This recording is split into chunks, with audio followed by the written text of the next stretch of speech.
20,000 people die of cancer every day. This translates to 8 million deaths every year, 500,000 of which are Americans. At the beginning of the last century, 1 person out of 20 would get cancer. In the 1940s, it was 1 out of every 16 people. In the 1970s, 1 person out of 10. Today, 1 person out of 3 gets cancer in the course of their life. Over 1 million Americans are diagnosed with a new cancer every year. All these people suddenly plunge into a dark tunnel that will dramatically change their life for many years to come. Faced with an apparently endless chain of medical tests, examinations, second opinions, medications, new tests, surgical operations, support therapies, and follow-up checks, they find themselves at the complete mercy of the disease. While in that tunnel, each patient feeds an immense medical apparatus that employs hundreds of thousands of people and generates millions and millions of dollars for the medical and pharmaceutical industries. From research laboratories to medical schools, from prevention clinics to worldwide drug sales. Today, the cancer medical apparatus is so large and expensive that it needs its patients in order to survive, just as much as the patients need the apparatus. Cancer is a big business, one of the biggest businesses. The typical cancer patient spends at least $50,000 to treat his or her disease. With 1 million new American cancer patients every year, that translates to $50 billion annually spent on cancer treatment in the United States. But to modern oncology, cancer still remains a mystery. What a century ago were just wooden contraptions, able to lift only a few feet off the ground, today have become sophisticated jets, capable of reaching incredible heights at 3 times the speed of sound. What a century ago was the creaking sound of the telegraph over some rustling wires, today has become a global network of fiber optics, where millions of people exchange information in all possible directions. What a century ago was still a relatively unknown planet, today has been lit by day and night, and it has been explored to the extent that we can visit it in every longitude and latitude from the comfort of our home.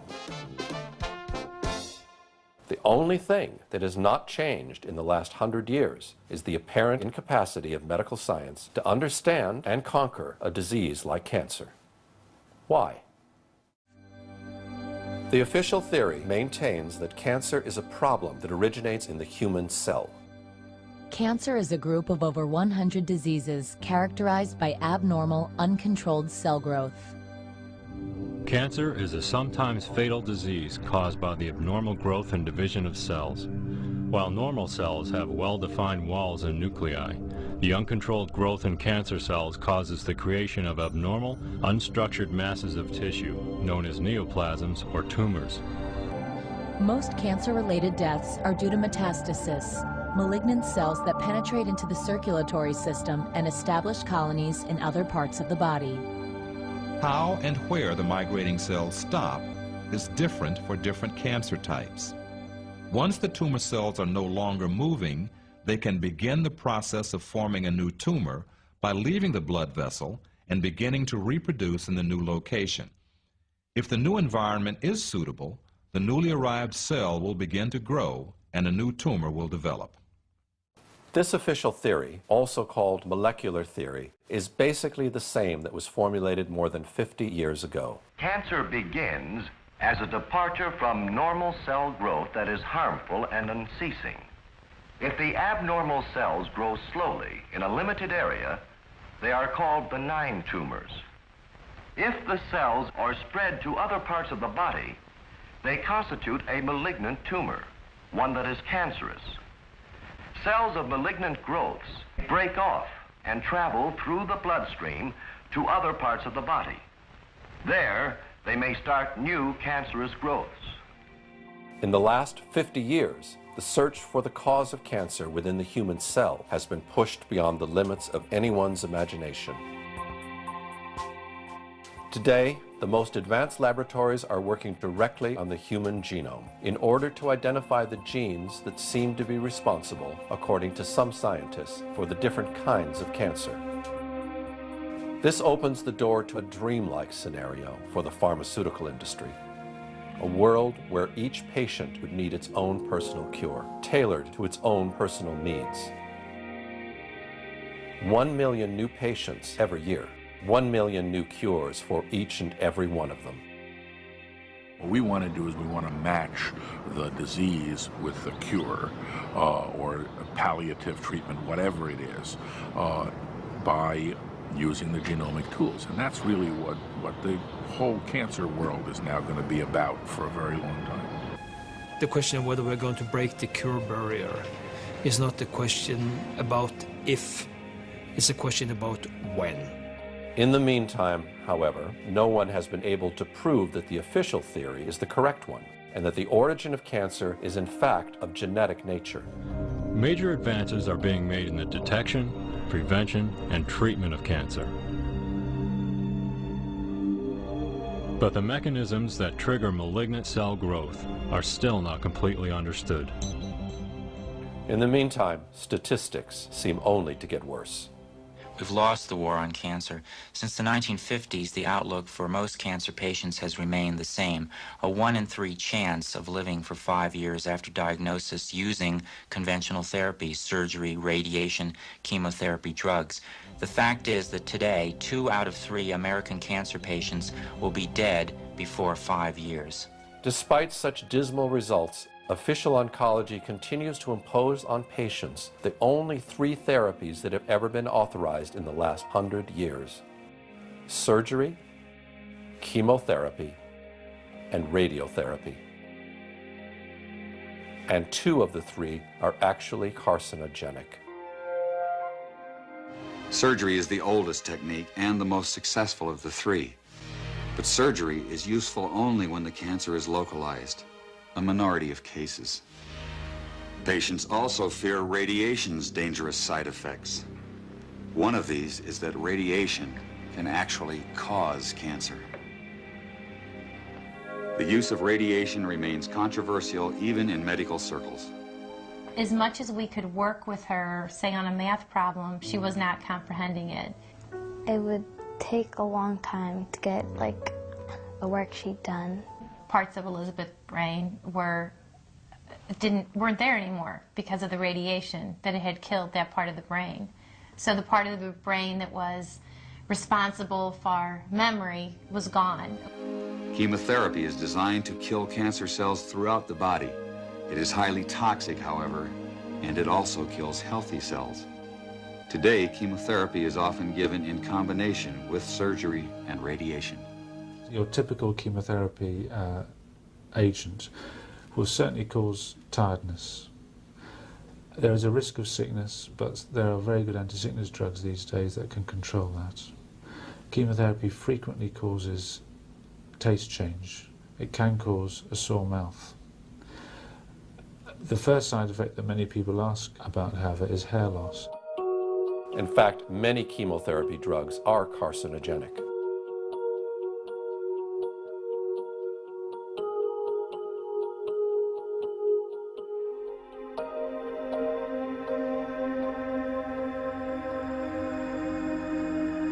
Their toxicity is so high that all personnel handling them must observe very strict safety rules.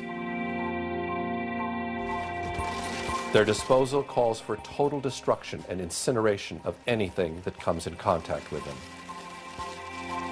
Some of these drugs remain partially toxic even after incineration beyond 1800 degrees Fahrenheit.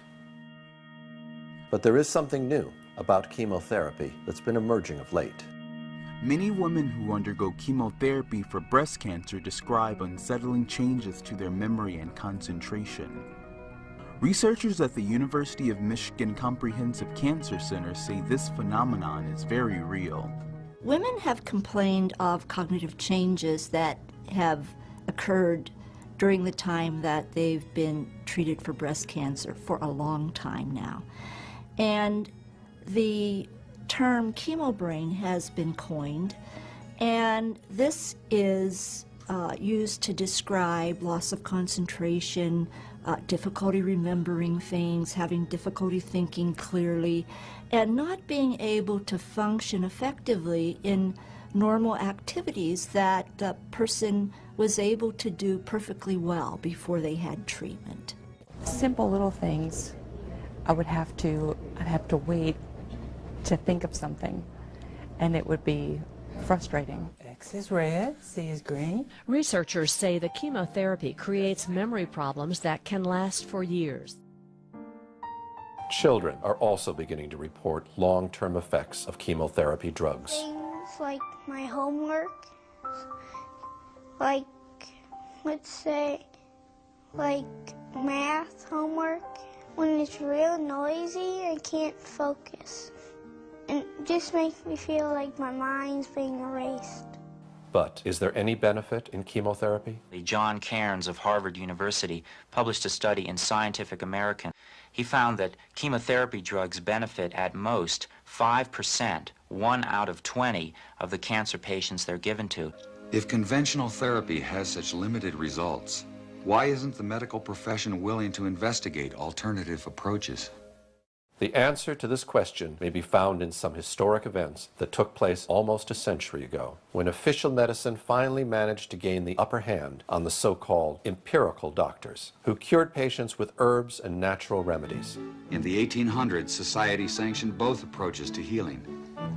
Patients had a choice of using either doctors, called allopaths, or natural healers, called empirics or homeopaths. The two groups waged a bitter philosophical debate. The allopathic doctors called their approach heroic medicine. They believed the physician must aggressively drive disease from the body. They based their practice on what they considered scientific theory. The allopaths used 3 main techniques. They bled the body to drain out the bad humors. They gave huge doses of toxic minerals like mercury and lead to displace the original disease. They also used surgery, but it was a brutal procedure before anesthesia and infection control. Few patients were willing to have surgery. Most patients feared allopathic methods altogether. Satirists of the day remarked that with allopathic treatment, the patient died of the cure. Competing with the doctors were the empiric healers. Contrary to the doctors, they believed in stimulating the body's own defenses to heal itself. Instead of poisonous minerals, they used vegetable products and non-toxic substances in small quantities. They especially favored herbs learned from Native American and old European traditions. The empirics said they based their remedies not on theory, but on observation and experience. Satirists of the day added that with empiric treatment, the patient died of the disease, not the cure. And the balance of medical power remained equal until the turn of the century. Then, new medical treatments emerged that were potentially very profitable. The AMA joined with strong financial forces to transform medicine into an industry. The fortunes of Carnegie, Morgan, and Rockefeller financed surgery, radiation, and synthetic drugs. They were to become the economic foundations of the new medical economy. The takeover of the medical industry was accomplished by the takeover of the medical schools. Well, the people that we're talking about, Rockefeller and Carnegie in particular, came to the picture and said, we will put up money. They offered tremendous amounts of money to the schools that would agree to cooperate with them. The donors said to the schools, we're giving you all this money. Now, would it be too much to ask if we could put some of our people on your board of directors to see that our money is being spent wisely? Almost overnight, all of the major universities received large grants from these sources and also accepted 1, 2, or 3 of these people that I mentioned on their board of directors, and the schools literally were taken over by the financial interests that put up the money. Now, what happened as a result of that is that the schools did receive an infusion of money. They were able to build new buildings. They were able to add expensive equipment to their laboratories. They were able to hire top-notch teachers. But at the same time as doing that, they skewed the whole thing in the direction of pharmaceutical drugs. That was the efficiency in philanthropy. The doctors from that point forward in history would be taught pharmaceutical drugs. All of the great teaching institutions in America were captured by the pharmaceutical interests in this fashion. And it's amazing how little money it really took to do it. Surgery became viable with anesthesia and infection control, and doctors advocated expensive radical operations. These in turn produced the need for a large, lucrative hospital system. Radium fever swept medicine. The price of radium rose 1,000% almost overnight. Another costly technological industry entered the hospital system. A drug industry grew out of the booming patent medicine business. The doctors changed educational standards and licensing regulations to exclude the empirics. Soon, only AMA-approved doctors could legally practice medicine. In a brief 20 years, the AMA came to dominate medical practice. Organized Medicine launched a media campaign to associate the empirics with quacks. The code word for competition was quackery. So now the average doctor goes through school, he gets a great education, he has to be really smart to get through it, he learns all about drugs, he doesn't know too much about basic nutrition. I found that the average wife of these physicians knows more about nutrition than he does, but they sure know their drugs. And if you go to your typical doctor today, I don't care what it is, chances are you're going to walk out of there with a prescription. Why? Because that's what he has been trained to do. The companies that make up the pharmaceutical industry are among the largest corporations in the world. Together, these businesses have come to be known as Big Pharma. In 2004, their combined global sales were over $500 billion, with Pfizer and Johnson & Johnson leading the pack. In the U.S., the core of Big Pharma's immense profits is from sales of prescription medication. And since these drugs can only be prescribed by medical professionals, most of the industry's promotional and marketing activities are directed at doctors, pharmacists, and other healthcare providers. This starts out at the first day of medical school, and in many medical schools, even the incoming students that, are 2 years away from seeing a patient will start to get gifts from the pharmaceutical industry. And as these students get farther along in their medical education, the interactions and the gifts escalate to free lunches, to dinners. Champagne, brunches, happy hours, New York jet tickets. No matter where you spend the money, you make money. And my boss always told me, don't worry about it. There'll always be more funding. Spend what you can. In fact, if I give you $100,000 to spend, Gene, I want you to spend $200,000. Before 1980, most clinical research was funded by the National Institutes of Health. During the 90s, most of that research got pulled out of universities and was brought to for-profit research organizations. The problem is that gave virtual complete control over the research to the drug companies. They could design the studies. They have control of data so that many of the authors of the most important articles published in our best journals aren't even allowed to see their own data. They don't get free access to their own data. And they have control over publication. To sum it all up, the pharmaceutical industry first gained control of the teaching system. Then it gave the AMA the power to exclude all other doctors from practicing. Then it took over the entire drug testing process, while heavily influencing the medical publications that reviewed those drugs.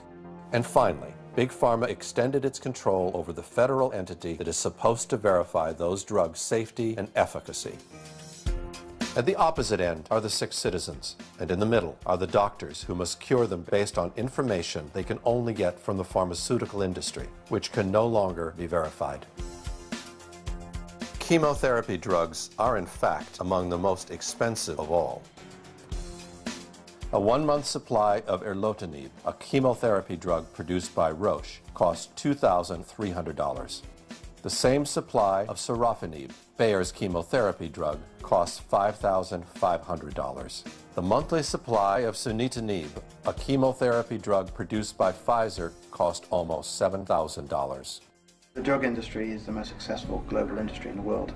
What they don't want you to do is get better, because if you get better, their market's gone.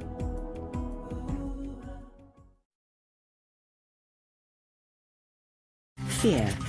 Its darkness causes humanity to make awful choices. With dreadful power, fear can rule our lives and paralyze lofty hopes and dreams in an instant.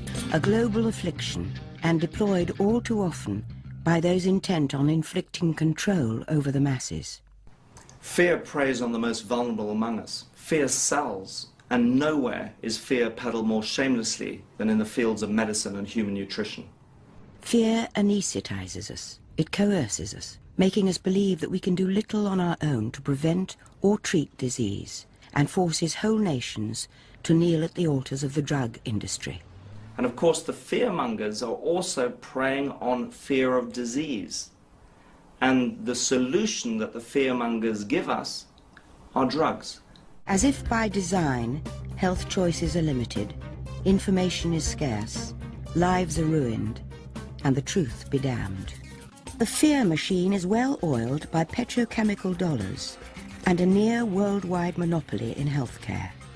It works overtime to prevent the truth about dietary supplements from getting out to the public. Anything that comes from nature cannot be patented. They're not interested in that. So, we translate that into the real world of FDA approval. Surely these drug companies aren't going to spend $20 million or more testing any substance from nature because it can't be patented. That, and of course the FDA says it's illegal to use unless it's been tested for efficacy and safety.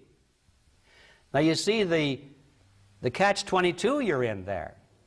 Nothing from nature, regardless of how effective it might be, will ever be proven safe or effective according to the FDA. It'll never be. Because nobody's going to spend the money to go through the test. So therefore, everything from nature will always be condemned by the FDA as unproven, an unproven cancer cure. In a small town in northern Ontario, the year 1922, Green Case first learnt of a cancer remedy which she termed Essiac. Unbeknownst to history, this fragile Canadian nurse has heroically managed to cure thousands of people from cancer with a simple concoction of herbs. While nursing an old patient, Renee noticed that she had a scar on her breast. The patient said it was left over from a cancer she had cured over 30 years before, using a mixture of herbs suggested by the medicine man from the local Ojibwe tribe. Renee tried the same formula on her aunt, who had recently been diagnosed with cancer. I went down and I asked Dr. R.O. Fisher, who later was Dean of the University of Toronto, if he would watch over her, if I would try some of these herbs. And he said he would. And it took quite a while, but she got better. And she lived for 21 years. After that successful experience, Renee quit the hospital and began curing people with a mixture of herbs that would become known as Essiac, which is her last name, spelled backwards. Soon, the voice spread, and the number of patients healed from cancer started to multiply. In about 1943, I was diagnosed in Toronto General Hospital as having a growth in the bowel which was inoperable. And that was in January, and my husband was told that when the snow was gone, I would probably be gone with it. So through friends, I was directed to Miss Case. And I came to her and had treatments from her for practically 3 years. And felt I was cured, and I've had no return of it since. Dr. R.O. Bastida of Bracebridge sent me a patient, cancer of the bowel, Bert Rosen, and I cured him. So Dr. Bastida went before the town council and mayor and persuaded them to give me a building that they had taken for taxes as a clinic, that I had made a great discovery and that I should be supported in my own hometown. So they set up the clinic where I treated for 8.5 years.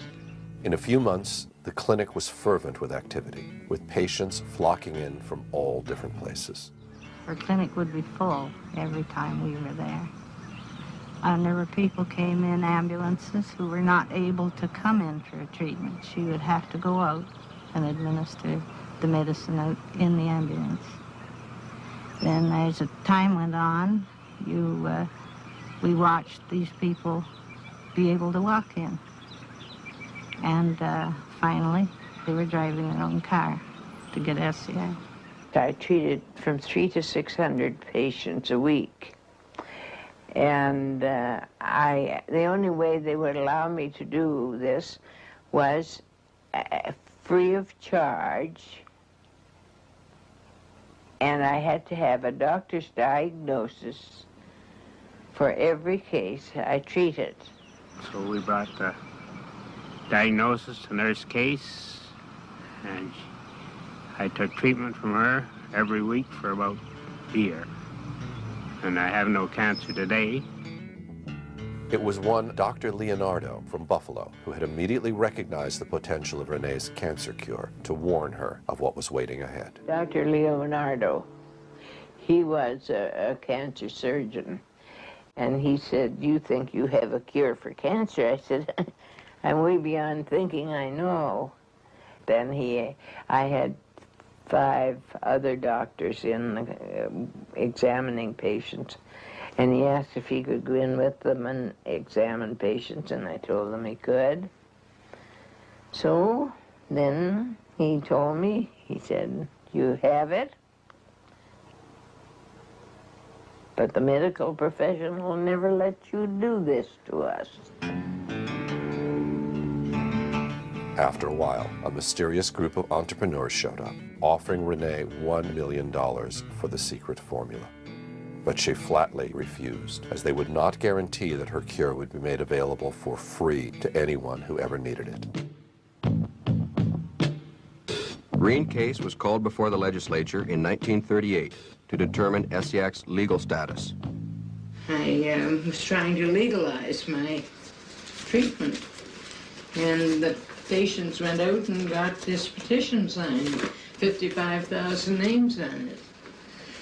And I went before the legislature, and I lost out by 3 votes.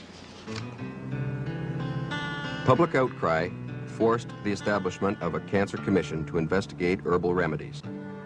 The greatest majority of Reen's evidence was rejected. You see, they said the doctors all made mistaken diagnosis, that's why the patients thought they were cured. I kept on my clinic as long as I could until they stopped the doctors from giving a diagnosis, and then I had to stop.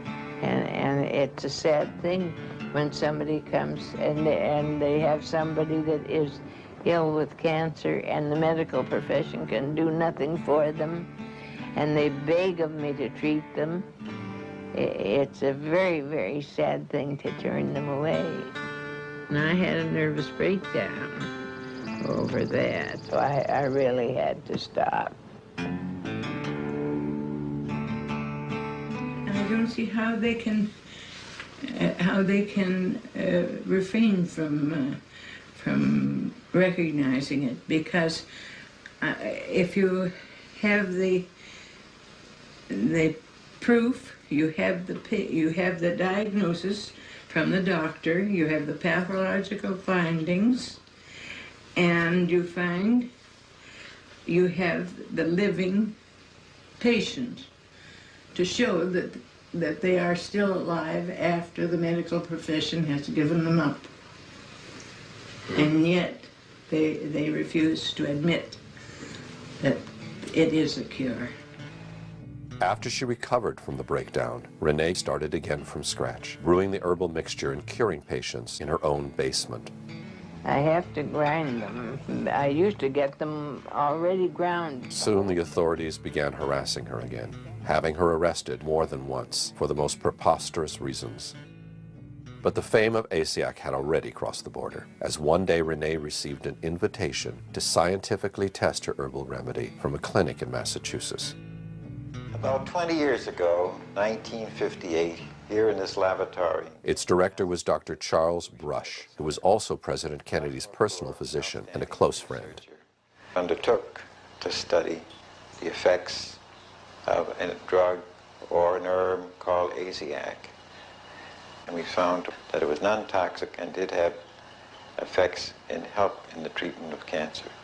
And as a result of this... At that point, Dr. Brush recommended Asiac to be tested for toxicity in order to be approved by the FDA as a possible cancer cure. But once the herbs arrived at Sloan Kettering, one of the most important cancer research centers in the country, the process somehow got bogged down by inexplicable delays and eventually never came to a conclusion. The results that I reported to Reen case were studies in sarcoma 180 in the mice in which we were looking not only for possible primary inhibition of the tumor, which did not occur, but also for regressions. And there was a very small percentage in a small group of regressions, but we never had the opportunity to confirm this and to see whether we could obtain better results. Nevertheless, Asiac was not approved by the FDA, exactly as predicted by Dr. Leonardo 30 years before. Further attempts to legalize the cure were made by different groups of patients who went as far as suing the medical authorities for denying them a possible cure for cancer. Permit them to have Asiac. They're asking to be given the right to use Asiac since orthodox medicine no longer has any answers for them. You can't burn a cancer out of a body with radiation. You can't poison it out of the body without poisoning the body as well. And I feel that nature holds the answer, the only answer for cancer patients, and as such, we should have it. Our constitutional rights at the moment are being denied to us, and it shouldn't even come down to a court hearing. It should be a matter of fact that we have what we want for our body. I have cancer from head to toe in the bone. You're going to try and tell me that if I think there's something that's going to give me a little bit of life, that I'm not going to try it? But the response from the medical authorities has always been the same, even at the cost of looking foolish for the ridiculous excuses they often had to concoct to resist its approval. If we release Laetrile and Esiac and Chrobiazin and so on, I can give you a very long list. You'll have a very wide choice. Then when there is something effective, how will you know which to choose from? In fact, someone thought better to prevent Asiac from being used in the future by doctors who may eventually respond to a higher calling of their conscience. As it's well known in the state of California, the state legislature actually made it a felony for a doctor to use any than the accepted methods of treatment for cancer, and they named them in the legislation: surgery, chemotherapy, radiation, and cobalt. And when doctors are hemmed in like this and their very livelihood is threatened, they're not going to be anxious to step out of line. Exhausted and frustrated by the endless fight, Renee simply returned home and went on treating patients on a personal basis until the day she died in 1978. 1 year before that, many of her cured patients convened on her 90th birthday to thank her for what she had done for them. Ex-patients and supporters arrived in Bracebridge, Ontario. They came to help Reen celebrate her 90th birthday. They have experienced the benefits of Esiac. Many of the people here feel they owe their life to Reen.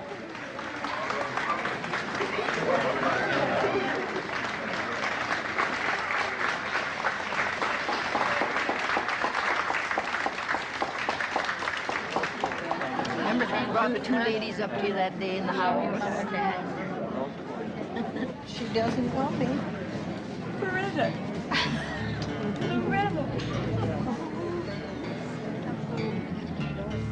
I have given my life for it. I couldn't give any more than that. God's been good to let me live this long, to see it used.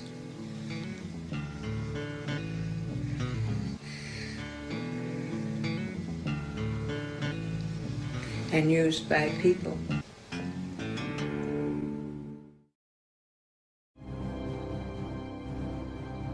Very similar to Renee's story is the one of Harry Hoxsey, a Texas businessman whose father had passed on to him an herbal formula that would reveal highly effective against cancer. Unlike Renee, however, Hoxsey was very wealthy and was a natural-born fighter who feared no one. This set the premise for one of the most prolonged and virulent fights between an American citizen and the medical authorities in the history of the United States. The trouble began with what seemed like good news. And we now have in our files and our records many, many thousands of case histories and records, pathological proof, X-ray photographic studies that we do positively cure cancer, both internal and external. I give you names, times, dates, names of doctors, names of institutions. The doctors labeled Hoxsey the worst cancer quack of the century. But Hoxsey's supporters called him an effective healer, persecuted by a medical trust. But up to now, they have never proven that this treatment don't cure cancer. The ex-coal miner with an 8th grade education became a legend in his own time. According to the Hoxsey legend, the remedies were discovered by his great-grandfather experimenting on a sick horse. As the story goes, John Hoxsey was a veterinarian whose prize stallion got cancer. He put it out to pasture to die. But 3 weeks later, the tumor had stabilized. He observed the horse eating unusual plants, not part of its normal diet.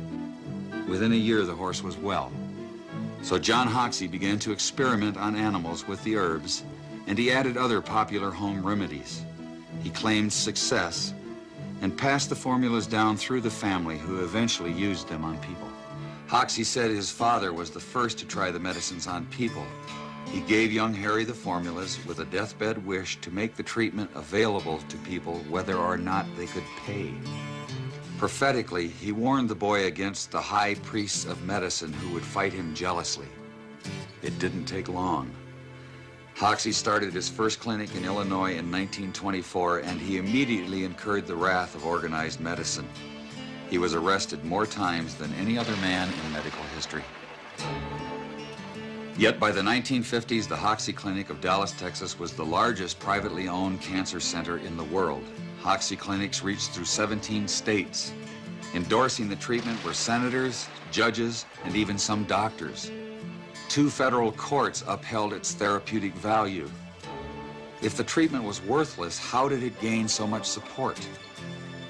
To claim a cure for cancer is to invite evaluation. While the medical profession turned its back on Hoxsey, numerous individuals did make personal investigations. These experiences repeatedly turned skeptics into believers.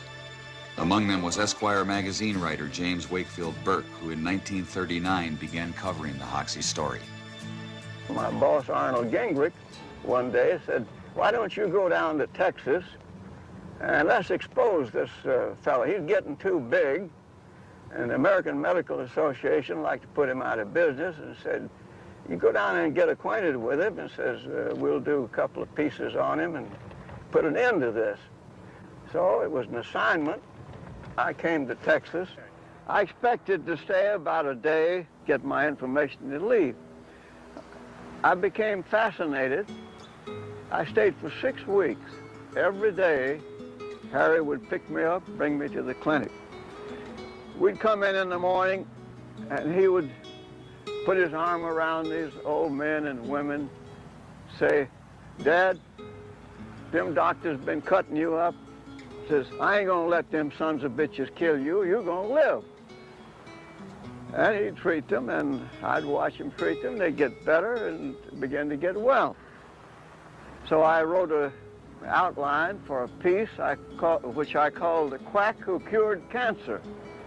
And I sent it back to the editors, but it never came out. Assistant District Attorney Al Templeton was more than a skeptic. He arrested Hoxsey more than 100 times in 2 years. Then his own brother, Mike, got terminal cancer and secretly went to Hoxsey. When Mike Templeton got well, Al Templeton gave Hoxsey the credit. Hoxsey's prosecutor became his lawyer. More and more people kept supporting Hoxsey's claims of a cure. His boldest promoter was Christian evangelist Gerald Winrod. His radio broadcast reached millions of listeners with sensational reports of Hoxie's mounting successes. I wish to begin this broadcast by reading for you what I regard as a very important statement, and I quote, Judge W.L. Thornton, this is the second jury of 12 men that has found in my court that the Hoxie treatment cures cancer. 10 doctors found that the number of cures reaches into the thousands. Former United States Senator Thomas studied a large number of cures. I had made my own investigation, had satisfied myself that cancer was really being cured by the Hoxie method. This humble reporter can only say, God bless these quacks, the only quacks who are curing cancer today. But a new cancer treatment needs more than personal investigations to gain acceptance. It needs a formal scientific review. And when I say to you, all I want is to have them come here. The American Medical Association, the Pure Food and Drug, the federal government, anybody, come here and make an investigation. And if I don't prove to them beyond any question of a doubt that our treatment is superior to radium X-ray and surgery, then I will lock the doors of this institution forever.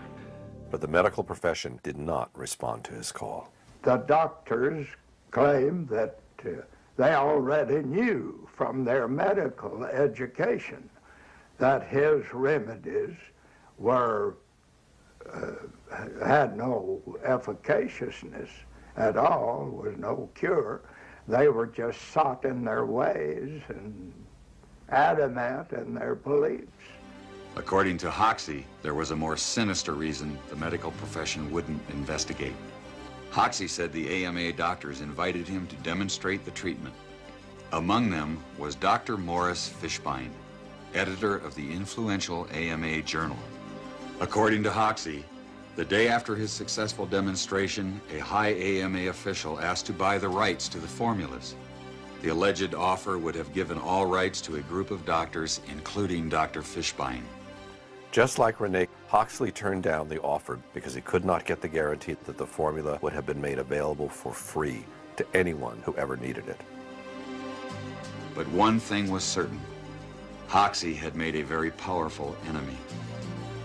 By crossing swords with Dr. Fishbein, he alienated the most influential figure in medicine.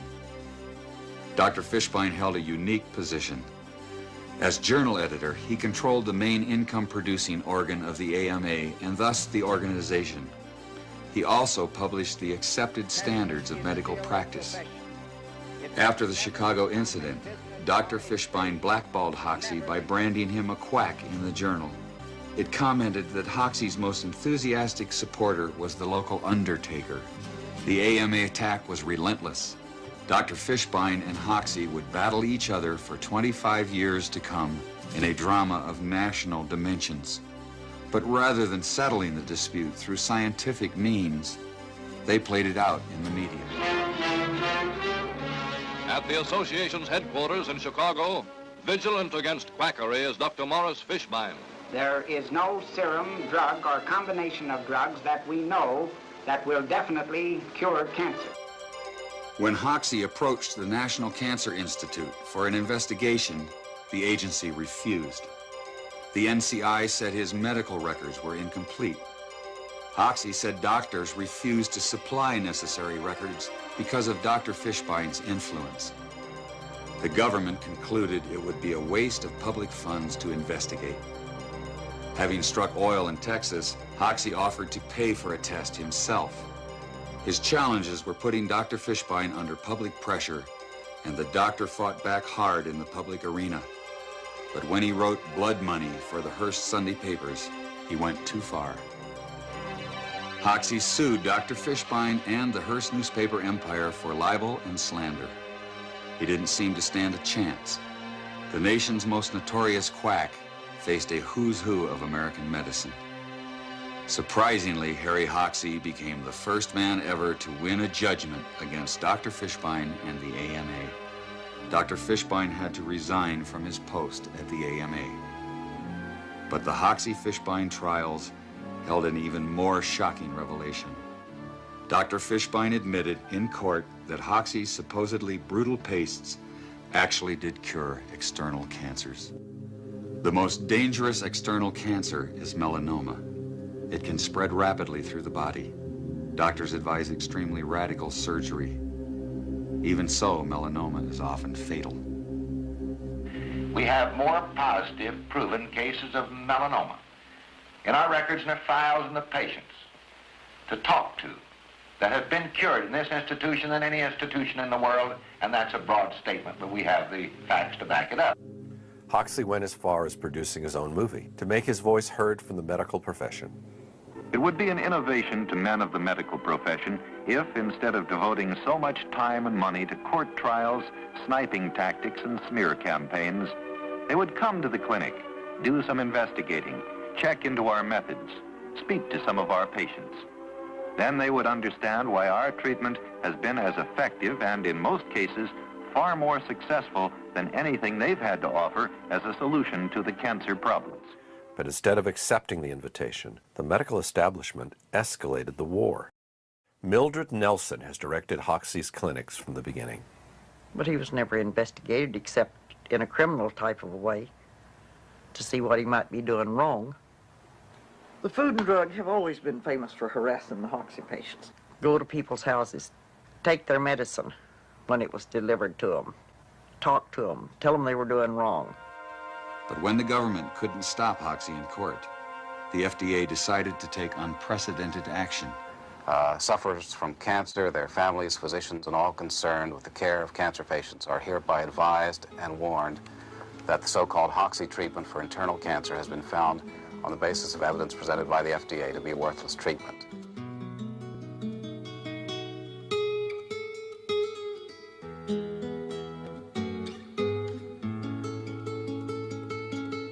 And it was so successful that the FDA then went ahead and issued it in a poster form, which was put up in post offices around the country. I'm swimming in blood now. They've done everything they possibly can to try to humiliate me. They've had me in court many, many times. But do I care about that? I'm not thinking about what they're doing to me. I'm thinking about the 12,000 patients who's under treatment observation here at this clinic. I'm only thinking of one thing: suffering humanity. But the government did more than just warn the public. Although federal prosecutors couldn't prove the treatment was worthless, they did outlaw it on technicalities like false labeling in interstate commerce. At one time, we had 17 clinics open across the country. Food and Drug walked in the same day to every one of them and padlocked them. And no way did Harry have the money to fight that in court, state by state. After losing all his clinics, Harry Hoxsey eventually gave up his 25-year-long fight against the medical establishment. He built a new clinic in Mexico, put Mildred Nelson in charge, and went back to Texas, where he died in 1974. The Mexican clinic has been treating thousands of patients over the years and is still active today under different doctors after Mildred Nelson passed away. But the Hoxsey treatment has never been made available to American patients, and it cannot even be shipped legally into the country. Those who wish to use the Hoxsey treatment must travel each time to Mexico and are allowed to bring back only the amount needed for their personal use.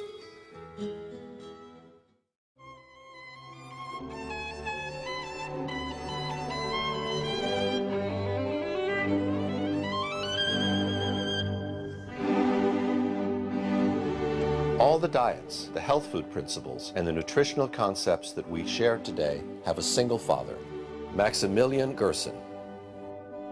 Dr. Gerson was the first to ever suggest that good health depends primarily on a healthy nutrition.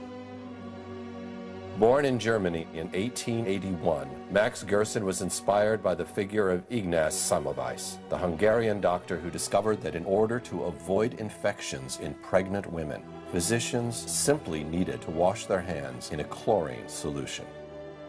Prior to receiving his doctorate as a medical student, Max Gerson suffered from severe and repeated migraine headaches, leaving him essentially unable to function for days.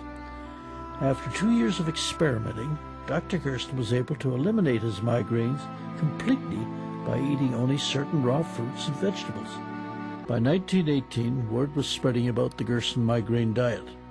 But on one occasion, a patient returned with an observation.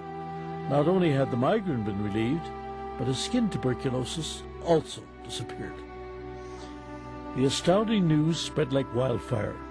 In April 1924, famous lung specialist Dr. Ferdinand Sauerbruch offered to do a clinical trial with 450 incurable skin tuberculosis patients. At the commencement of the study, Sauerbruch said to Gerson privately that if even one patient showed improvement, he would believe every word of Gerson's treatment. 446 out of 450 patients recovered, over 99%. Dr. Gerson and his wife Gretchen had 3 daughters, Joanna, Gertrude, and the youngest, Charlotte. Of all the children, Charlotte took a special interest in her father's work. By the late 1920s, Dr. Gerson's fame had spread throughout Europe, especially after he cured Dr. Albert Schweitzer's wife, Helena, of pulmonary tuberculosis and Schweitzer's daughter's skin disease. When Dr. Schweitzer was 75 years old, he came to Dr. Gerson with diabetes and was also cured. The Gerson therapy aims to achieve a complete detoxification of the body through a series of intestinal washes based on organic coffee and a strict diet of raw vegetables and fruits grown in an optimal terrain. Meat is absolutely to be avoided, as explained by Charlotte, Dr. Gerson's 82-year-old daughter. Because meat in the body, in the digestive process, causes acidity, phosphoric acid. And in this kind of acidity, the body isn't able to function. The body has to maintain homeostasis. It has to maintain a very exact level of alkalinity versus acidity. Once detoxified, the human body confirms being a wonderful machine, capable of healing itself from any given disease. Between 1933 and World War II, Gerson and his family fled Nazi persecution, eventually settling in New York. Dr. Gerson's 7 siblings died in the Holocaust. Throughout the 40s, Dr. Gerson's success at his New York clinic stunned the medical community, but also evoked the dark forces within it. Dr. Gerson was curing patients with cancer, and as a consequence, he testified before the United States Senate on July the 1st, 2nd, and 3rd in 1946, along with 5 of his recovered cancer patients and the medical records of 5 more. So stunning was this testimony that on the evening of July the 3rd, 1946, renowned ABC News correspondent Raymond Graham Swing declared on his radio broadcast to the entire United States that for the first time in history, there had been discovered a cure for cancer. The public response was overwhelming, staggering, lighting up the switchboards at ABC non-stop, out of control, unbelievable. But what happened next was even more so. 2 weeks later, Raymond Graham Swing was fired from his position at ABC that he had held for over 30 years, and the Pepper-Neely Anti-Cancer Bill of 1946, document number 8947, now gathers dust in the archives of the United States Printing Office. Behind it all, it wasn't hard to see the hand of Morris Fishbein and the AMA. Fishbein had already been in a long struggle with Gerson, since the German doctor was the first to ever denounce the dangers of smoking, at a time when the largest advertising contributor for the AMA was in fact Philip Morris. In a repeated national survey, doctors in all branches of medicine, doctors in all parts of the country were asked, "What cigarette do you smoke, doctor?" Once again, the brand named most was Camel. Yes, according to this repeated nationwide survey, more doctors smoke Camels than any other cigarette. Max Gerson was ostracized from the entire medical community, who labeled him a quack, continuously attacked him and harassed him. I was investigated 5 times.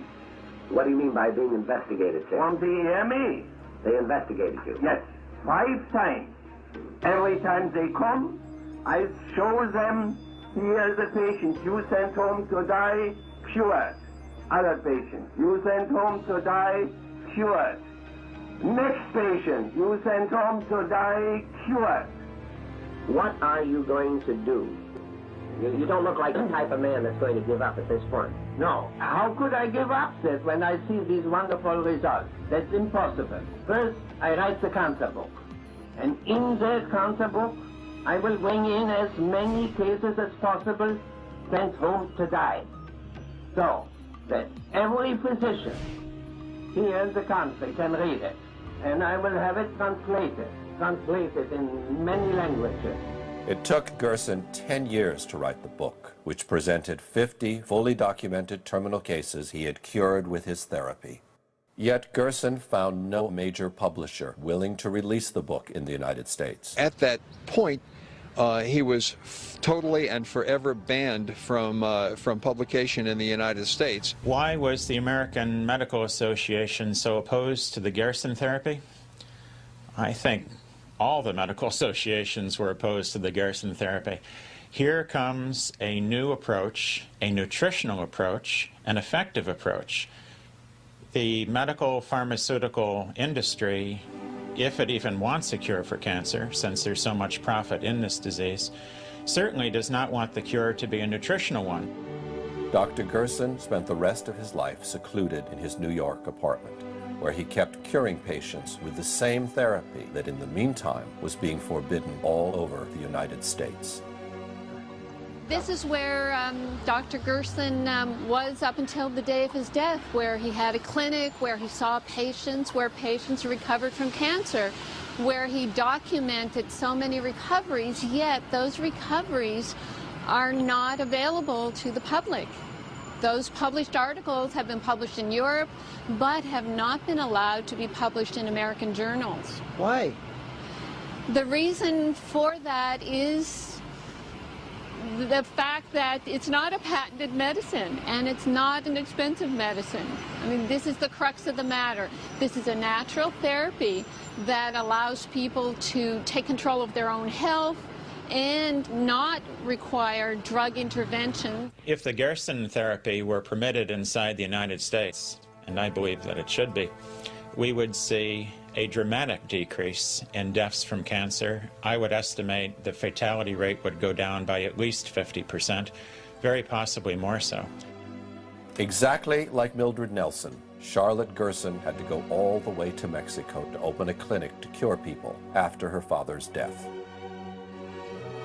Over the years, the Gerson Clinic has seen a continuous flow of patients from all over the world.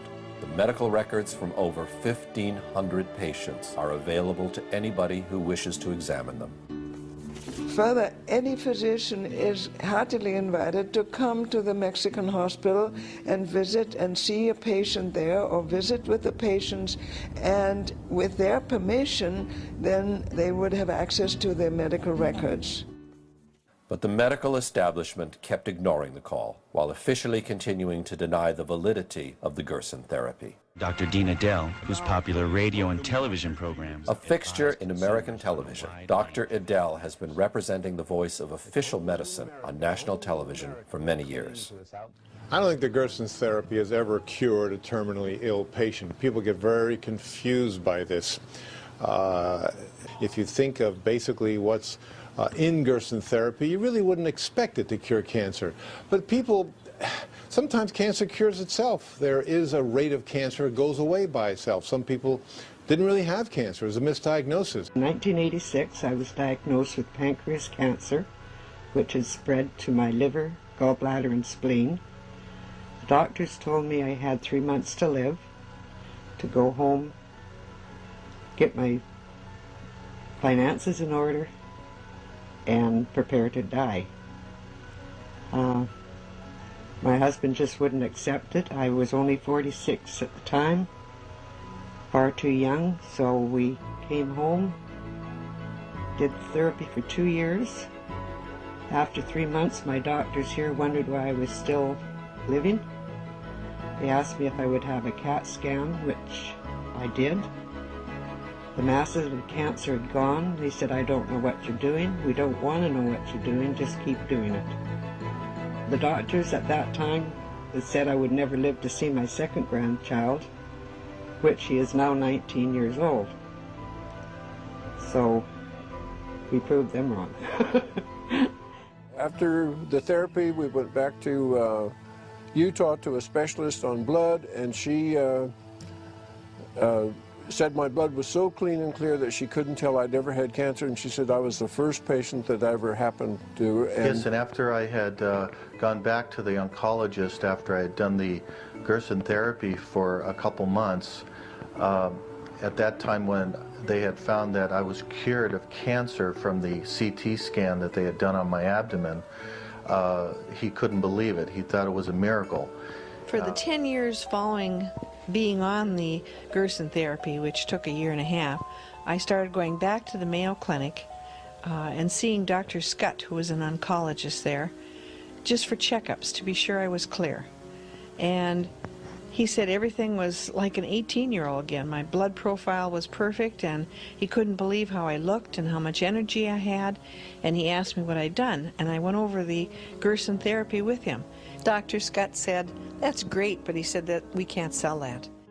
Dr. Wallace Sampson is the editor of the Scientific Review on Alternative Medicine and Aberrant Medical Practices, which claims to present an objective viewpoint. Has Gerson therapy ever cured a cancer patient? Oh, of course not. They won't even release their records. So, what would it take for you to be convinced that this therapy is has credibility? Well, first of all, they have to show some reason why it should work. We know how cancers behave, and we know the kinds of things that cause cancer. So they have to come up with some kind of a believable theory of why their diet should work. But second of all, they'd have to convince us that everything we know about it in the past 50 years is wrong, and they're right. Now, how are they going to come up with material like that? That's impossible. They don't have it. Dr. Gerson documented so many recoveries, yet those recoveries are not available to the public. Those published articles have been published in Europe, but have not been allowed to be published in American journals. Dr. Stephen Barrett can be considered today's equivalent of Morris Fishbein. Steady at the helm of his publication, Quackwatch, Dr. Barrett denounces every form of therapy that the official medicine considers to be a fraud or a fake. Take the Gerson therapy, for example. Gerson was a physician who claimed that he could cure cancer with diet and a number of other methods. There's absolutely no scientific evidence that he's cured anyone. I was investigated 5 times on the EMA. Every time they come, I show them, here's a patient you sent home to die, cured. Other patient, you sent home to die, cured. Next patient, you sent home to die, cured. The Gerson therapy was known some 75 years ago. If doctors know there's a cure and send patients home to die, that is an atrocity worse than the Holocaust. Dr. Gerd Hammer is the founder of the so-called New German Medicine. Dr. Hammer believes that each cancer is the consequence of a deep psychological trauma that was not completely resolved by the individual, manifesting in a specific kind of tumor for each kind of trauma. Despite the large popular movement in his favor, despite the support of many other doctors from all over the world, and despite the scientific evidence presented by Dr. Hammer, the medical institutions have never undertaken a serious evaluation of his work and have proceeded to revoke his license instead. Since then, European authorities have been continuously harassing Dr. Hammer until one day he was arrested in Spain simply for having advised other citizens on the curative method they should follow. Dr. Hammer ended up spending 19 months in a French prison. Today, Dr. Hammer is a free citizen again, but he cannot practice medicine, nor can he promote in any way his theory, which appears to have the potential of helping thousands of people all over the world. In the 1970s, Dr. Ernst T. Krebs perfected the so-called trophoblastic theory of cancer that had been originally proposed by Dr. John Beard 1 century ago. The same theory had been developed and publicized by the father, Dr. Ernst Krebs. According to Krebs, vitamin B17, which is found in the seeds of apricots and other similar fruits, is an effective cure against many kinds of cancers, and especially breast, lung, colon, and prostate cancers. Vitamin B17, also known as Laetrile, has been one of the most popular remedies against cancer since the 1950s, and in the last decade has collected the support of many scientists and oncologists from all over the world. In Italy, Dr. Guidetti from the Turin University undertook a scientific study on Laetrile that showed very promising results. Dr. Dean Burke, head of the cytochemistry section of the National Cancer Institute, has reported that in a series of tests on animal tissue, the B17 had no effect on normal cells, but released so much cyanide and benzaldehyde when it came in contact with cancer cells that not one of them could survive. He said, "When we add Laetrile to a cancer culture under the microscope, we can see the cancer cells dying off like flies." Also, Sloan Kettering, the New York-based Cancer Research Institute, seems to have known about the therapeutic qualities of Laetrile for a long time. This was confirmed by one of the foremost cancer researchers of the time, Dr. Kanematsu Sugiura, in a magazine interview published in 1977. As the news began to spread, Sloan Kettering pressured Sugiura to refute his statements, but he refused to do so, forcing Sloan Kettering to officially deny the anti-cancer qualities of Laetrile. Sloan Kettering was later accused of falsifying the research on which they based their negative statement on Laetrile. This was not the only case in the major war waged by the medical industry in the 1970s against Laetrile. Dr. John Richardson, MD, who's now deceased, had a cancer clinic, a very thriving cancer clinic up in the San Francisco area in the 70s when he met Dr. Ernst T. Krebs Jr., had many conferences with him, became familiar with the theory, the science behind it, and began to cautiously use it in his practice. He was losing most of his patients that he was treating with cancer. He went from that to a high success rate almost overnight by using this substance. And so he became very enthusiastic about it. The word got around. His patients were very happy, of course, and they told their friends. It wasn't very long before people were coming from all over the United States, and in some cases even from Europe, to be treated at the Richardson Clinic. Then he got into trouble with the medical authorities. The hospital administration contacted him and said, "You have to stop using this material because it is not approved by the FDA." And he said, "Yeah, I know it's not approved, but it works." They said, "We don't care whether it works or not. It is not an approved substance and you're in violation of the law." Medical authorities have never recognized the therapeutic use of Laetrile, while the FDA has listed it among the toxic substances, making it in fact illegal to be sold in the United States.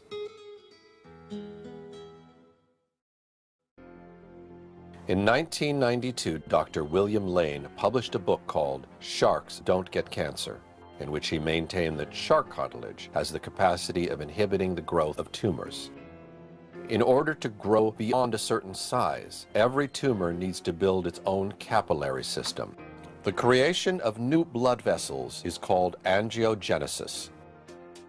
Shark cartilage has a specific anti-angiogenic characteristic in that it envelops the growing tumor and literally suffocates it by not allowing the new capillary system to grow. The anti-angiogenic characteristic of shark cartilage is well known to official medicine, and it's confirmed by a number of different scientific studies. But shark cartilage, for some reason, is not suggested as a cure for cancer, while the pharmaceutical companies are competing in secret to produce a similar compound in the lab, or to extract from the cartilage a specific compound that can be patented and exploited commercially. What they are interested in finding something, perhaps within something in nature, if they can find some subcomponent that they can extract and then make it a man-made chemical that works the same way, then they can patent that, then they're interested, but not if it comes from nature.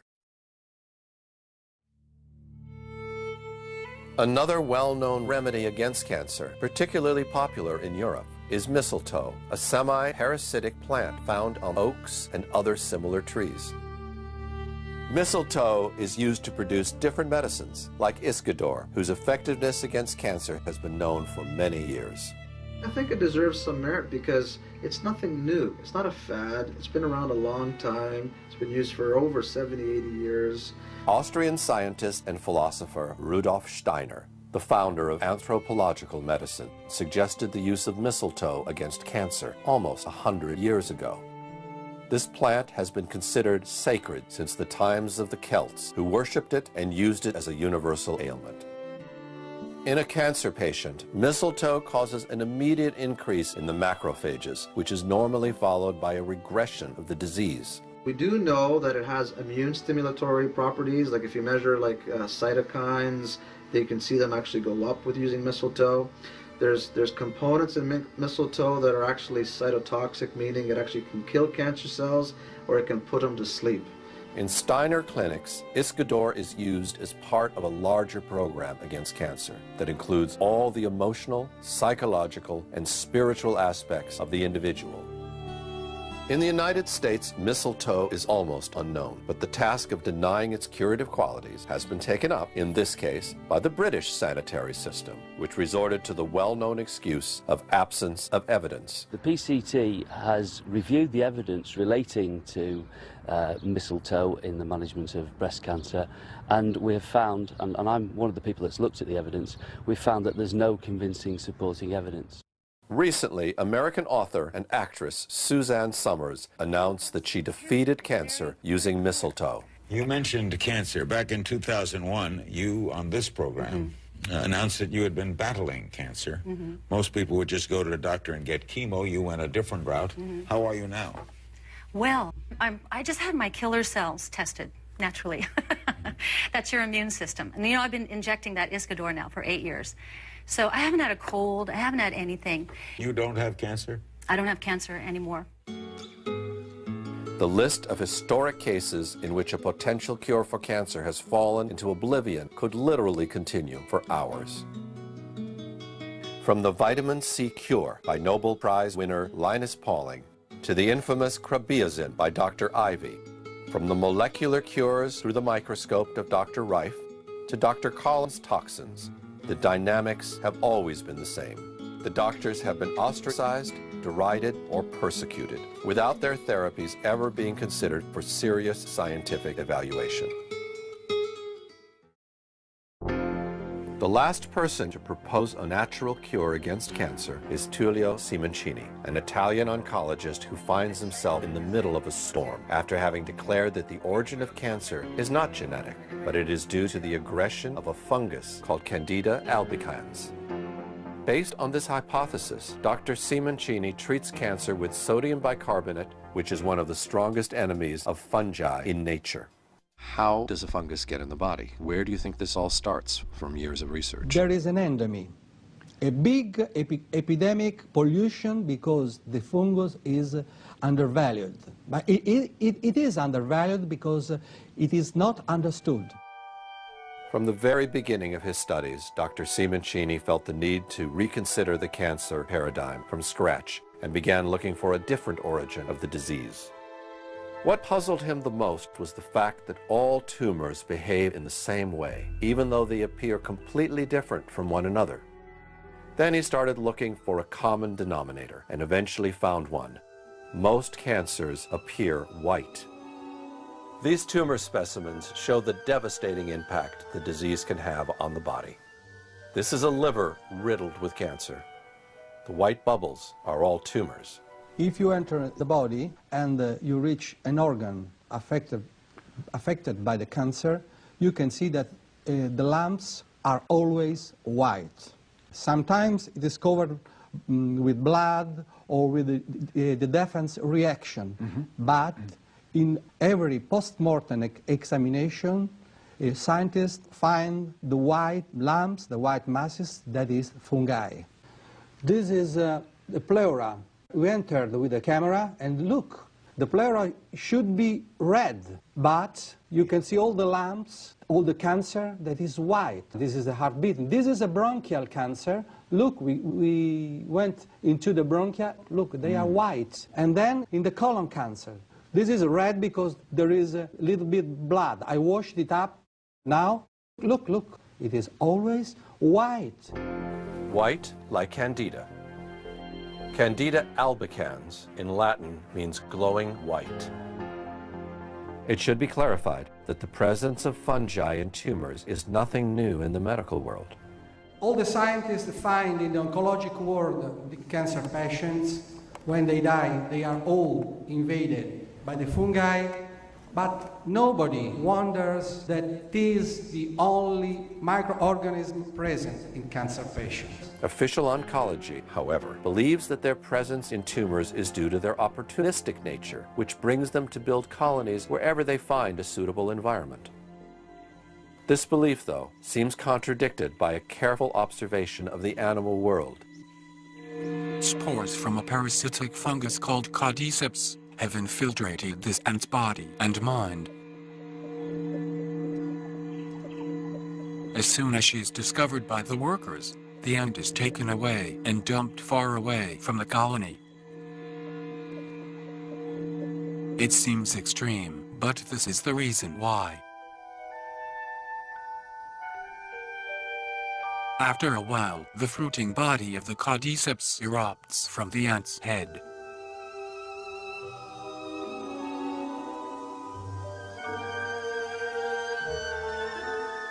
It can take 3 weeks to grow, and when finished, the deadly spores will burst from its tip.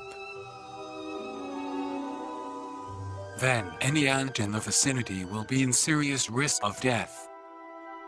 The fungus is so virulent, it can wipe out whole colonies of ants. And it's not just ants that fall victims to this killer. In this case, it was the fungus that caused the ant's death, not the death of the ant to invite the presence of the fungus. What normally appears to be a simple opportunist is in fact a full-fledged assassin. Allora viene il dubbio, non sarà che viene prima debilita l'organismo e poi nel momento in cui la si vede è il momento della massima invasione? Chi ci dice che sia solamente un post hoc? Il fatto che ci sia è un dato di fatto, il fatto che sia un post hoc è un'interpretazione. Not all infections are bacteria. There are also the fungi. Viruses, smaller. Fungi, bigger. And fungi are the connecting point from the microorganism and the animals. So they can enter in a body like microorganisms, and they can aggregate once they are inside, and they can build a big mass that has the power of an animal. Candida is a very familiar fungus, known especially to women, who sometimes experience an infection in their sexual organs. The vagina is a muscular canal that leads from the outside of the body to the uterus. The warmth and moisture of this canal create a perfect environment for microorganisms to breed. For example, bacteria called lactobacilli, which are naturally present in the vagina, coexist with a yeast fungus called Candida albicans. Normally, the lactobacilli create an acidic environment that keeps the natural yeast population in balance. However, when conditions within the vagina change that either decrease the numbers of lactobacilli or decrease the acidity, these yeast fungi begin to multiply. Normally, the immune system keeps the fungi under control and doesn't allow them to establish colonies in your body. This white cell spots a fungus in the bloodstream, attacks it, and destroys it. If the system's defenses instead get lower than usual, the Candida can manage to aggregate into small colonies practically everywhere in the body. Il momento in cui un fungo entra dentro il tessuto, la parte interna dell'organismo, si chiama la candidosi intima, evoca una reazione di tipo immunitario cellulare che porta alla formazione del tumore. Il tumore secondo me sarebbe quindi l'insieme dell'invasione fungina più la reazione cellulare che l'organismo mette in campo. Far from being a wild, uncontrolled cellular replication, according to Simoncini, the growth of a tumor is a lucid and desperate reaction from the organism in an extreme attempt to reject the intruder. By the same token, Dr. Simoncini believes that metastases are not cancerous cells that leave the primary tumor to go start a new one somewhere else, but small groups of fungi belonging to the primary tumor that fall into the bloodstream during biopsies or during a regular surgical operation. These runaway fungi settle in a new environment and prepare to take advantage of a weakened organism to establish their new colony. Once this propagation has started, it becomes necessary to restore the immune system to its maximum potency as soon as possible. If the patient is given chemotherapy instead, this only accelerates the destruction of his natural defenses, as the drug kills indiscriminately cancerous and healthy cells. While possibly prolonging the survival by a few months, chemotherapy makes it impossible for the organism to recover its defense capabilities, making it bound to succumb, sooner or later, to the multiplying fungal attacks.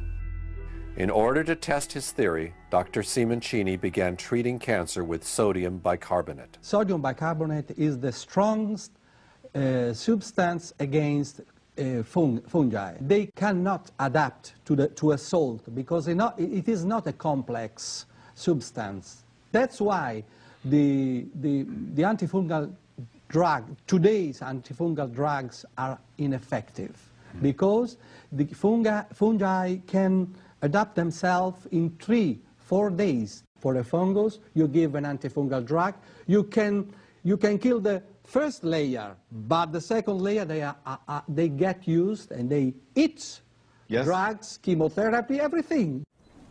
Gennaro Sangermano is the first patient ever cured by Dr. Simoncini with sodium bicarbonate.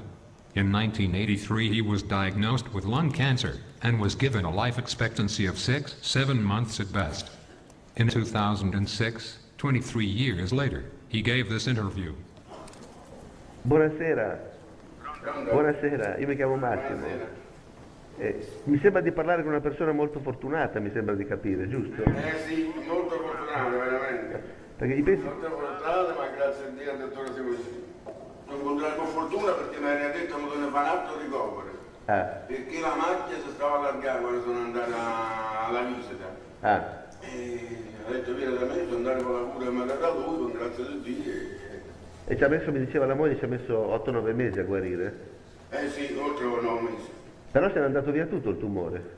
Sì, per grazia di Dio, sì, che hanno ritrovato, che è andato via. Non credere, però a me è andato bene. Già è lì, infatti dice... Ecco, perché mi ha detto che c'aveva 6-7 mesi di vita addirittura. Lei non ha fatto nessun'altra cura insieme a Simoncini, cioè lei è sicuro che l'ha guarita questa cosa qua? Sì. Non ha fatto nient'altro? La cura di Simoncini altri non sono andati. Adesso solo che qui qualche raffreddore, la febbre, mi hanno un altro medico. Vabbè, chiaro, normale. Allora, con la cura là non l'ha fatta solo lui. Non ha fatto nient'altro insieme? No. Ho capito. After a few successful treatments, Dr. Simoncini presented his documentation to the Italian Department of Health, hoping that his theory was put to test under proper scientific protocols. Not only were his findings completely ignored, but Dr. Simoncini ended up being disbarred from the Italian medical order for having prescribed cures that had not been approved by the authorities. This is rather unfortunate, as even the ancient Hindu books of medicine prescribe the use of sodium bicarbonate against cancer. Alkali of strong potency should be used in diseases arising from anula, schlesma, maida, cancerous growths, and such others which are very difficult to cure. This book is over 1,000 years old. As soon as the news of his treatment started to circulate, Dr. Simoncini became the target of a major smear campaign orchestrated through the Italian media, in which he was treated as a charlatan and a swindler. Amici di Striscia, oggi vi parleremo di un personaggio che dice di curare i tumori con il bicarbonato. Seguiteci. Buonasera, Jimmy Ghione, Striscia la Notizia. Come va? Niente, lascia. Senta, ma com'è questa storia del bicarbonato? Ci può raccontare com'è che si curano i tumori con il bicarbonato? E ci può raccontare un po' com'è questa storia? Se basta il bicarbonato per curare i tumori. Aspetti che vi riscendo. No, aspetti, no, aspetti che riscendo. Ma perché fa così? Dr. Simoncini was also repeatedly sued for wrongful death, and in one case sentenced to 3 years in prison for having allegedly caused the death of patients who had undergone his treatment. The media seized greedily on the trials, delivering the final blow to Dr. Simoncini's credibility. Professor Francesco Cognetti, direttore scientifico dell'Istituto Nazionale dei Tumori di Regina Elena di Roma, uno dei più importanti oncologi italiani. No, perché quando parliamo di medicina e anche di cure innovative bisogna stare attenti. Dice quest'uomo, sto Simoncini, è un fungo, il tumore è un fungo e si cura col bicarbonato di sodio. L'impressione immediata di un grande medico. Beh, una tesi bizzarra, voler essere ottimisti, e direi che è pazzesco, non c'è nessuna dimostrazione che ci siano rapporti tra infezioni fungine e neoplasie, né tantomeno che i funghi siano l'unica causa di cancro, come sostenuto dal dottor Simoncini. Possiamo dire con assoluta certezza che il bicarbonato di sodio al tumore purtroppo non gli fa nulla, se no sarebbe stato molto semplice Assolutamente affrontarlo. nulla, ma può essere, devo dire, anche pericoloso, perché se somministrato a dosi importanti può determinare squilibri metabolici importantissimi che possono compromettere la funzione renale, la funzione respiratoria, la funzione cardiaca, cerebrale, e quindi è un farmaco che, se somministrato a dosi importanti, può determinare anche la morte. The paradox is that Tullio Simoncini is not an alternative doctor, nor is he against the system at all, but he is possibly the most allopathic and orthodox of them all. Io penso che la strada per far fuori il fungo dentro, fuori e anche il tumore sia quella di concepire degli antifungini a cascata sequenziale. Il concetto in chemioterapia esiste, le terapie sequenziali fatte a cicli, eccetera, eccetera, perché bisognerebbe scogitare degli antifungini che sono efficaci in un primo momento, come il fungo varia, cambiare l'antifungino in funzione della variazione del fungo, e così stargli dietro secondo le variazioni. Però dovrebbero venire in campo le case farmaceutiche in questo momento, che adesso non capiscono questo grosso affare che c'è sotto. Loro vedono la multinazionale che fa, vede il pericolo dell'azzeramento dei chemioterapi, eccetera, e fa guerra, fa terreno bruciato a tutti. Chi dice qualsiasi cosa gli taglia il collo. In the meantime, he has perfected special techniques that allow him to deliver the sodium bicarbonate next to the tumor in order to obtain the maximum effectiveness with a minimum amount of sodium bicarbonate. Sodium bicarbonate is effective if you can put in contact the sodium bicarbonate with the cancer.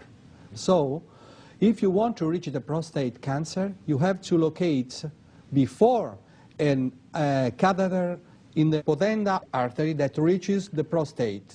Then you can administer through a port cat connected to the catheter the sodium bicarbonate directly to the prostate and kill fungi, because the concentration of the salt is very high, because you used the artery that is directly feeding the organ. Instead, for the cavities, pleura, peritoneum, you have to locate a transperitoneal or a pleural catheter. Although considered only anecdotal material and not scientific evidence, there are now dozens of fully documented testimonies which appear on Dr. Simoncini's website that seem to support the validity of his innovative approach to cancer. This therapy you're talking about, sodium bicarbonate delivered directly into the tumor site, I wonder where the harm is. Seems like a very harmless therapy. It isn't a potent, dangerous medicine. No, it's not dangerous, because there is a remote possibility of infection, but there is the life on the other hand. And then there are some type of cancer. Breast cancer doesn't need of the catheter. Bladder cancer, brain cancer, breast and bladder cancer with the sodium bicarbonate can heal in 99% without surgery, without chemotherapy, without radiotherapy, and let the organs there. Dr. Simoncini believes that also skin cancers are caused by a fungus and treats them with regular iodine tincture. In some cases, patients have reported even the nastiest melanomas to fall off within weeks, like simple scabs. And the cancer is gone? Totally gone. For the first time, I feel like I got my life back again. Not every cancer, however, can be treated with the same effectiveness. Bone cancers, for example, receive hardly any blood at all and are very difficult to reach with the proper amount of sodium bicarbonate. Different techniques, in some cases, can be applied. The last testimony is from someone who found himself on both sides of the fence at the same time. A doctor who got cancer. Io mi chiamo Carmelo Lombardo. Di mestiere? Mestiere faccio il medico. After the removal of a primary tumor in the bowel, Dr. Lombardo learned he had some metastasis in his liver. Just before undergoing the liver surgery, he learned that he had also developed a metastasis in each of his lungs. Ormai ero detto, vabbè, quando sono stato operato dalla mia carica non l'ho detto, però pensavo di avere se no 1 anno e mezzo, 2 anni, forse.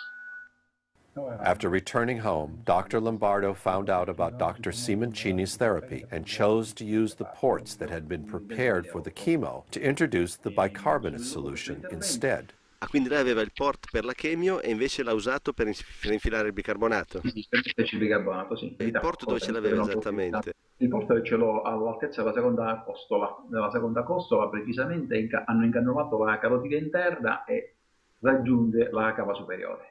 After a few cycles of sodium bicarbonate, a CAT scan revealed both tumors had disappeared from his lungs. Con esame fatto con mezzo di contrasto e senza contrasto non si apprezzano lesioni né di tipo primitivo né di tipo secondario. Lei ha un messaggio da dare ai suoi colleghi medici? Di qualcosa? Ai colleghi medici sicuramente, io dico una frase che dico sempre: la verità a volte è davanti alla punta del nostro naso, ma è talmente vicina che non riusciamo a metterla a fuoco, quindi a vederla. Quindi cerchiamo, e poi un'altra cosa, la verità non esiste una verità. La verità non è qualcosa che tu puoi pensare di possedere. La verità è ricerca. La verità la trovi soltanto se